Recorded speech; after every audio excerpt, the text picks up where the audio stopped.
mí es un gusto presentarles este video. Mi nombre es Efraín Felipe Vinicio Tounchuk. Mi código es CMB20-9105-829. Actualmente laboro en el Centro Educativo Fe y Alegría número 49 de Santa María Chiquimula, Totonicapán. El objetivo de este video es presentarles a ustedes la forma en que yo desarrollo mis clases día a día con los estudiantes, principalmente la metodología que utilizo. En esta ocasión voy a desarrollar el tema de Teorema de Pitágoras, que es un tema de trigonometría, lo cual espero que sea de su agrado. Vamos a dar inicio a nuestra clase. Como siempre me gusta realizar, voy a presentarles una frase que para mí es muy importante y que sé que para ustedes también será importante.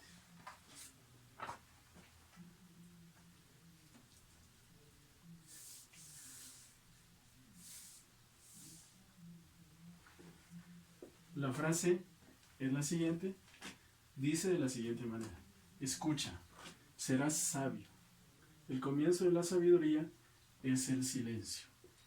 El autor de esta frase es este personaje que quizá ustedes ya habían escuchado antes y el cual vamos a hablar para el tema del día de hoy.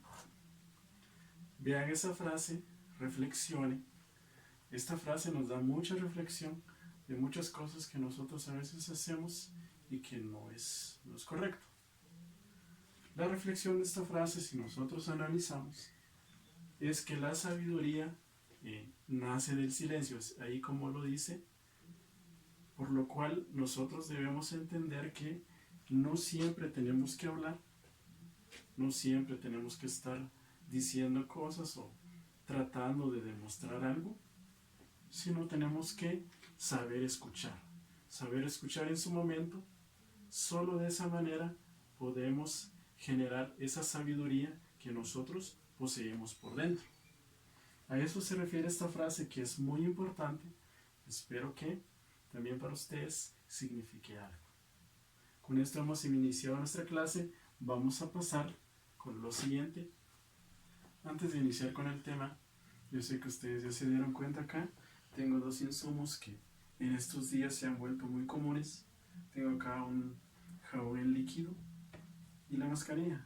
Esto normalmente lo utilizamos para protegernos del virus que nos está atacando actualmente. Yo en este momento no utilizaré esta mascarilla porque me dificulta un poco el desarrollo de la clase, pero sabemos que al salir de casa tenemos que utilizarla. Muy bien, vamos a pasar a nuestro tema.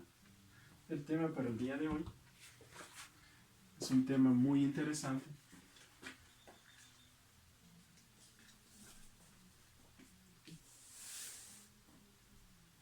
Yo sé que ustedes en algún momento quizá lo habían escuchado. Es el famoso Teorema de Pitágoras. Quizá ustedes lo habían escuchado anteriormente. Este tema es muy importante en la rama de la trigonometría porque es una herramienta que a nosotros nos servirá más adelante en posteriores temas. Vamos a iniciar entonces aplicando una actividad muy interesante que normalmente realizamos en clases, que es una lluvia de ideas. Este tema les genera siempre algunas ideas que quizá en algunos libros o con hermanos que ya han estudiado estos temas les genera algunas ideas. Entonces piense acerca de ese tema, qué se le viene a la mente, y yo sé que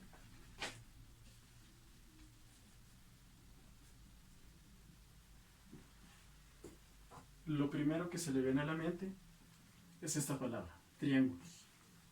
Y es correcto. Vamos a seguir.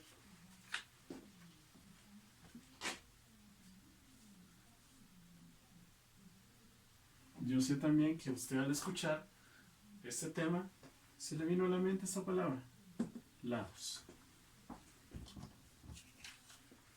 Y quizá lo más común que normalmente los estudiantes piensan acerca de este tema son fórmulas. Entonces tenemos estas ideas. Estas ideas son válidas porque se relacionan al tema. Tienen mucha relación. ¿Ya? Entonces vamos a ver primero la definición de este tema para ver la relación que tienen estos conceptos. Muy bien, vamos a pasar entonces a ver la definición de este teorema.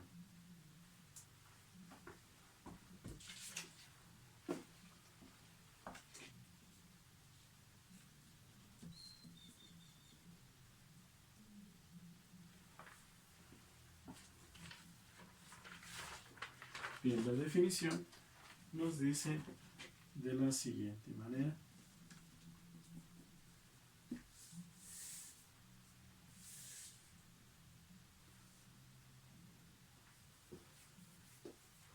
Si lo leemos, dice: en todo triángulo rectángulo, el cuadrado de la hipotenusa es igual a la suma de los cuadrados de los catetos. Yo sé que en primera instancia quizá nos confunda un poco escuchar esta definición, pero ya un poco más adelante vamos a entenderlo para poder aplicarlo. Muy bien, aquí hay puntos muy claves que hay que considerar para poder aplicar este teorema. Uno de los primeros nos dice que solo aplica para triángulos rectángulos. Esa es una clave de este tema. Entonces recordemos, en temas anteriores hemos visto los diferentes triángulos. Uno de ellos es el triángulo rectángulo. La característica principal de un triángulo rectángulo es que posee un ángulo de 90 grados. Esa es la característica principal. Entonces, si un triángulo posee un ángulo de 90 grados, es un triángulo rectángulo. Otra de las cosas es ese término, miren, dice catetos. Catetos es una forma de nombrar los lados de un triángulo, al igual que este término, hipotenusa. La hipotenusa se dice que es el lado más largo de un triángulo. Veamos lo siguiente.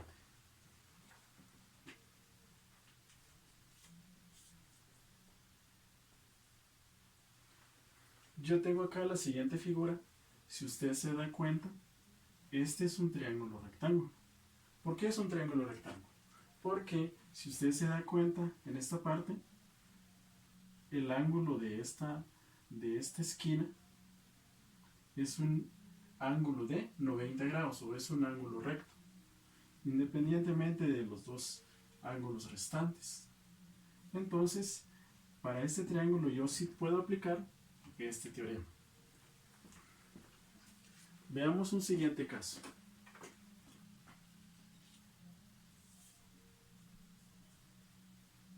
Si yo tengo el siguiente triángulo, verifiquemos si cumple esa condición de que es un triángulo rectángulo. Si nos damos cuenta acá, no hay ningún ángulo de 90 grados. Los ángulos son menores a 90, son ángulos agudos. Entonces, no es un triángulo rectángulo. Por lo tanto, para estos triángulos no aplica el teorema de Pitágoras. Y finalmente les tengo un triángulo más. Si usted se fija en la forma de este triángulo, tiene dos ángulos agudos y uno obtuso, pero no tiene un ángulo recto o un ángulo de 90 grados. Por lo tanto, no aplica también el teorema de Pitágoras en estos triángulos. En resumen, solo aplica para este tipo de triángulos que tienen un ángulo de 90 grados. Bien, ahora ustedes preguntarán dónde ubico las partes del triángulo que me indica la definición. Son tres partes. Usted sabe que un triángulo tiene tres lados. En primera instancia está la hipotenusa y en segunda instancia los catetos. Muy bien, vamos a identificar entonces esas partes en este triángulo. Voy a indicarlo con una simbología que puede cambiar quizá en algunos libros, pero yo lo manejo de la siguiente manera. La letra C me representa la hipotenusa. La hipotenusa nos dice que es el lado más largo. ¿Cuál sería el lado más largo de este triángulo? Sería este, ¿verdad?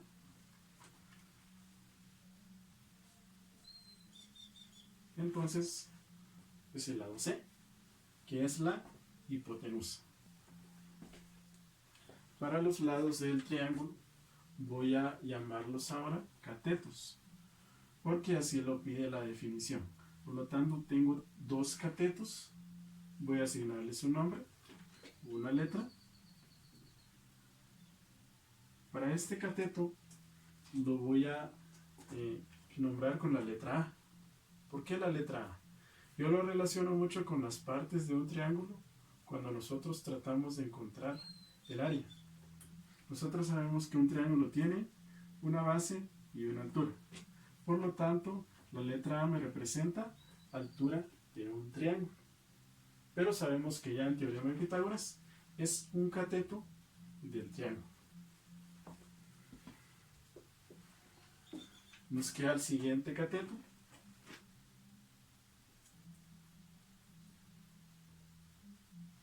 que lo nombro con la letra B, que significa que es la base de ese triángulo.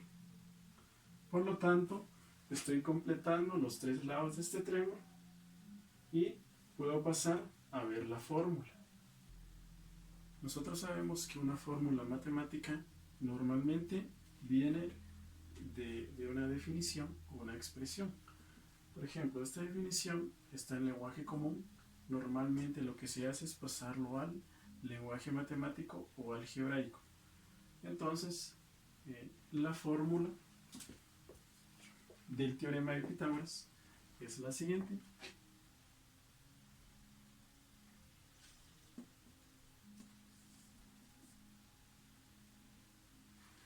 Esta es la fórmula general que viene de la definición. Vean, o sea, si nosotros leemos, esta fórmula es prácticamente la misma definición. La fórmula se lee de la siguiente manera. El cateto C, que es la hipotenusa elevado al cuadrado, es igual al cateto A elevado al cuadrado más el cateto B elevado al cuadrado. O dicho de otra forma, dice que la hipotenusa o el cuadrado de la hipotenusa es igual a la suma de los cuadrados de los catetos. Yo aquí anteriormente les explicaba que los lados tienen una simbología. Esta es la hipotenusa y estos son los catetos. La C está acá, el cateto A y el cateto B. Entonces sí existe una relación. Y entonces también hay una relación con las ideas que veíamos anteriormente. Por ejemplo, triángulos. Sí aplican triángulos. ¿Solo qué? Solo en triángulos rectángulos. Aquí dice lados. Tiene que ver también con los lados de un triángulo. Y finalmente decíamos fórmulas. Tiene que ver con fórmulas. Aquí hacen falta otras dos fórmulas.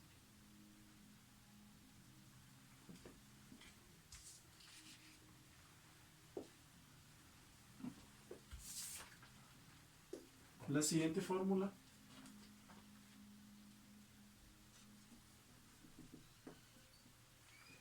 es esta. Es prácticamente lo mismo, solo cambia la posición de nuestras variables o de las letras que manejamos en la primera fórmula. Aquí estaba en función de C, ahora es en función de A. Después les explicaré cómo funcionan estas fórmulas, cómo se aplican. Y finalmente la tercera fórmula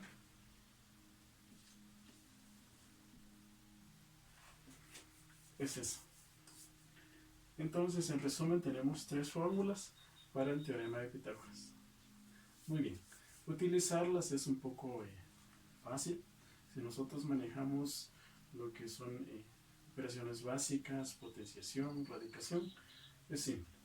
Muy bien, Entonces, si usted se da cuenta, hay tres fórmulas, como hay tres lados. Entonces, cada fórmula corresponde a cada lado. Muy bien. Voy a explicarles lo siguiente.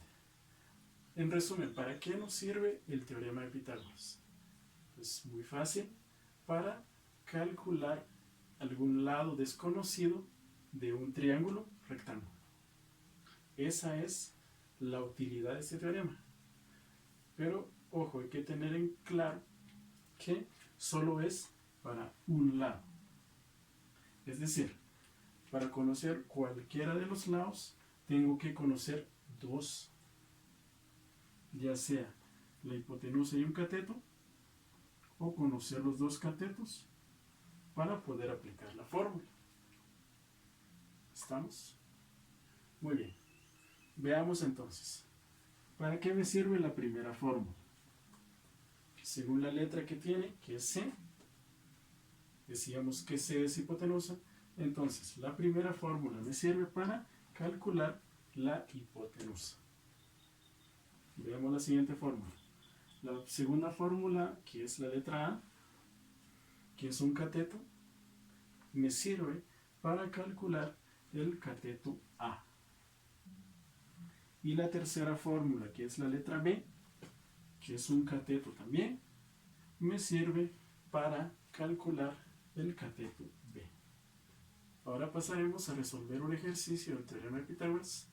En el pizarrón solo he dejado nuestras fórmulas para que tengamos referencia y sepamos cuál utilizar. Muy bien, veamos el ejercicio. Se nos pide encontrar un lado del triángulo, que sería el cateto A. Tenemos dos lados. Este triángulo es rectángulo porque tiene un ángulo de 90 grados. Podemos empezar anotando los datos que sí tenemos. Veamos. La letra C, que usted sabe que es hipotenusa, mide 5 metros.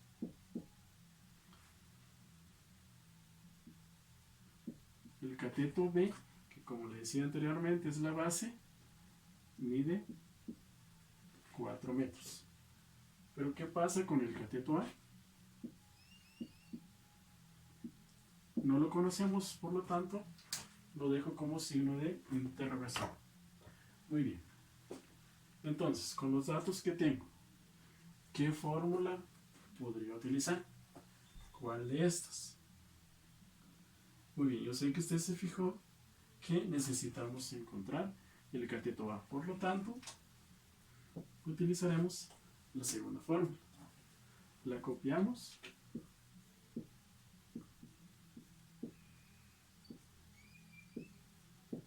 Esta es la fórmula. Hay que fijarse que el signo cambia en estos catetos. Para la hipotenusa es una suma, pero para los demás catetos o los dos catetos es una resta. Entonces hay que considerar esa cuestión. Muy bien. Veamos lo siguiente. Lo que procede ahora es sustituir datos o utilizar valores en vez de variables. Muy bien. Entonces copiamos A al cuadrado. C al cuadrado. El valor de C es 5. Y entonces lo expreso así. En paréntesis, indicando que está al cuadrado. Y la letra M, que es de metros. Menos los 4 metros, que es el valor del cateto B. Muy bien. Teniendo esto, procedo a operar. Veamos. 5 al cuadrado me da 25. Metro al cuadrado es metro cuadrado. Hay que fijarnos en esto, no olvidarnos que estamos trabajando con metros. Menos 4 al cuadrado me da 16 y metros pasa lo mismo que pasó anteriormente, metros cuadrados. Muy bien. Ya voy desarrollando. Ahora, si se da cuenta, me queda una resta. Voy a realizar la resta. Nuevamente, al cuadrado es igual a 25 menos 16. Haga la resta y le queda 9.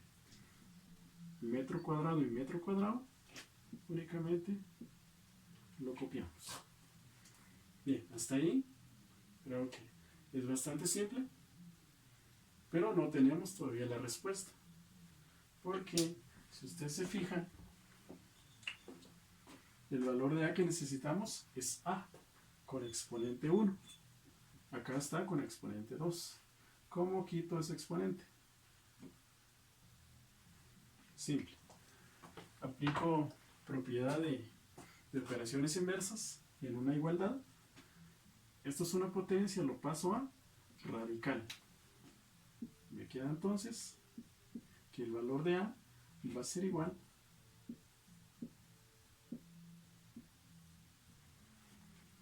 a la raíz cuadrada de 9m al cuadrado.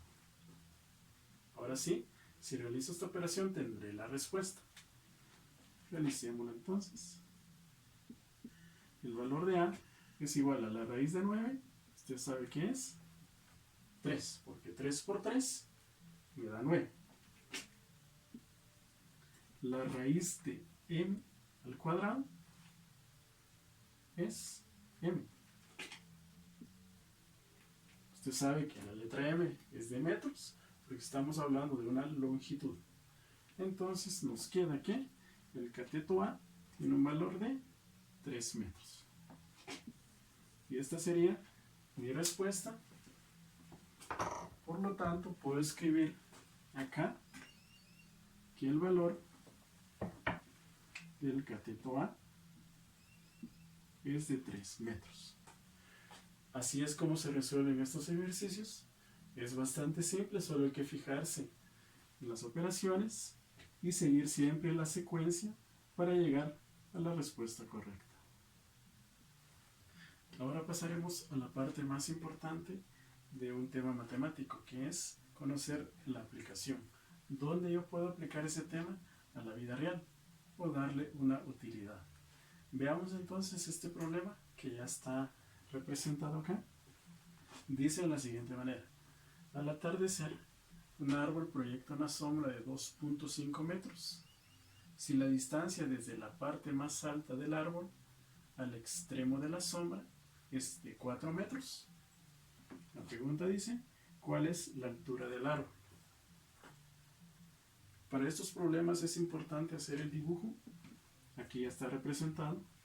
Y ir relacionando lo que nos dice el texto para hacer el dibujo. Miren, entonces tenemos el árbol, no conocemos su altura, proyecta esta sombra que tiene una longitud de 2.5 metros, según nos dicen acá, y dice que desde el extremo, en la parte más alta del árbol, hasta este extremo, hay 4 metros. Si usted se da cuenta, se forma un triángulo rectángulo con esta representación. Y tenemos dos datos. Y lo que se nos pide sería la altura con el cateto A. Entonces podemos empezar a resolver. Entonces, si usted se da cuenta, la fórmula a utilizar es la segunda. Lo copiamos nuevamente.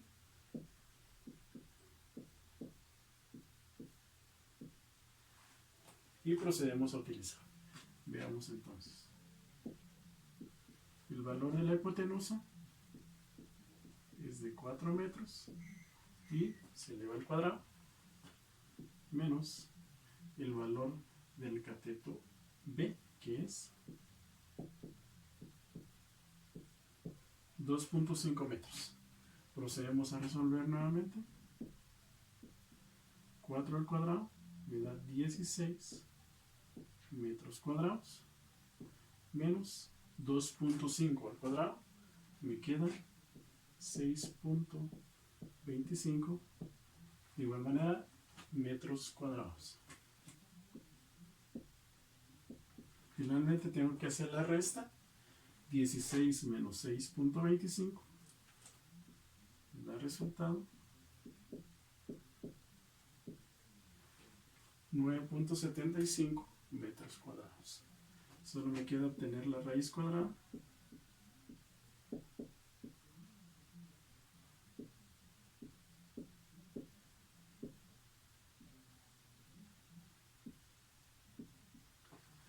Y al hacer la radicación me queda 3.12 metros. Esta sería mi respuesta para la altura del árbol. Bueno, para estos problemas yo tengo que responderlo de manera escrita. Entonces la respuesta sería, lo ubico en esta parte,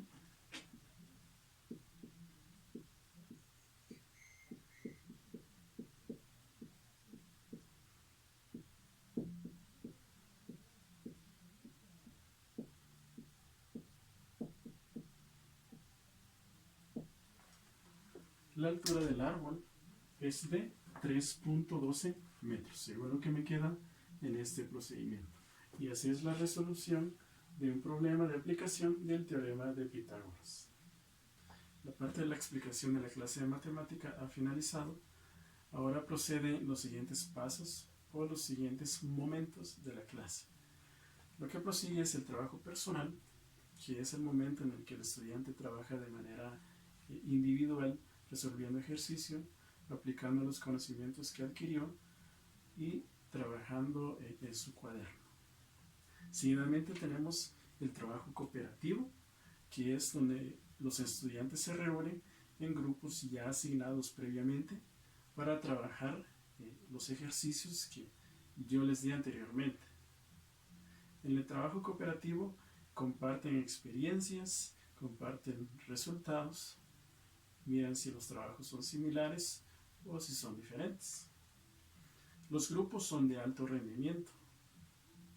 Eso se refiere a que los grupos llevan mucho tiempo, más de una unidad, de trabajar para que ellos afiancen la confianza con sus compañeros y desarrollen diferentes habilidades. Posteriormente del trabajo cooperativo pasamos a la puesta en común, que es el momento en el que los estudiantes exponen dudas, preguntas, realizan observaciones, mencionan dificultades que tuvieron o si requieren un reforzamiento todavía del tema trabajado. En la puesta en común también yo realizo preguntas reflexivas. Estas preguntas reflexivas son la forma de evaluar qué tanto aprendió el estudiante o qué tanto no aprendió. En algunas de las preguntas, pues yo les pregunto cuestiones de conocimientos adquiridos y algunas cuestiones personales. Algunas de estas preguntas son las siguientes. Por ejemplo, la primera dice ¿qué aprendió hoy? Donde el estudiante tiene que escribir qué fue lo que aprendió, si mucho o poco, donde se le pide que sea sincero. También está la pregunta que dice ¿cómo aplico el tema a la vida real? Donde el estudiante tiene que pensar y escribir cómo podría él aplicar el tema desarrollado en la clase. Las preguntas tienen el fin de ver que el estudiante piense y analice sobre su aprendizaje para que él sea consciente del mismo proceso. Estos entonces son los momentos de la clase que he presentado. Todos llevan una secuencia que pertenece a la metodología plenitud, que es la metodología que empleamos en Fe y Alegría y que también yo hago uso. Para mí fue un gusto presentar esta clase. Espero que sea de su agrado. Que Dios les bendiga.